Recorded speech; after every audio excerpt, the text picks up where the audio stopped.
আমরা Sunita cancer society থেকে আজকে জুন মাসের 3 তারিখ আমরা এখানে মেডিকেল কলেজে ফুড দিচ্ছি। তো আপনি তো আমাদের এখান থেকে কতদিন হলো ফুড নিচ্ছেন? আমার তো প্রায় 2 বছর। 2 বছর হচ্ছে। আপনার বাড়ি? বাড়ি আমার কাওয়াখালী। আর নাম কৃষ্ণ রায়। আর আমরা যে এখানে ফুডগুলো দিয়ে থাকি তার মধ্যে তো আমার চিনি, ডালিয়া, প্রোটিন পাউডার, সোয়াবিন সবই আছে।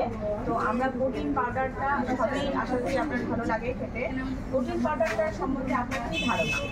প্রোটিন পাউডারটা অবশ্য ক্যান্সার পেশেন্টের যারা গলায় ক্যান্সার হয়ে থাকে তারা ওটা খাইতে খুব ভালো বা খাইতে পারে।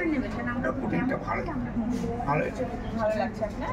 তা আমাদেরকে এই প্রোটিন পাউডার দিয়ে আগামী দিনে আরও কিছু করা উচিত কি? হ্যাঁ, এটা আপনারা যদি প্রোটিন পাউডারটা একটু বেশি পরিমাণে দেওয়া যায় তাহলে পেশেন্টগুলো হয়তো খুশি থাকে। আচ্ছা, ঠিক আছে। আপনার এই মনোবৃত্ত যেটা আপনি আমাদেরকে জানালেন সেটা আমরা অবশ্যই মাথায় রাখবো। আর এটা আগামী দিনে যাতে আমরা আরো বেশি করে দিতে পারি পেশেন্টের হাতে তুলে, সেটার ব্যবস্থা। ধন্যবাদ।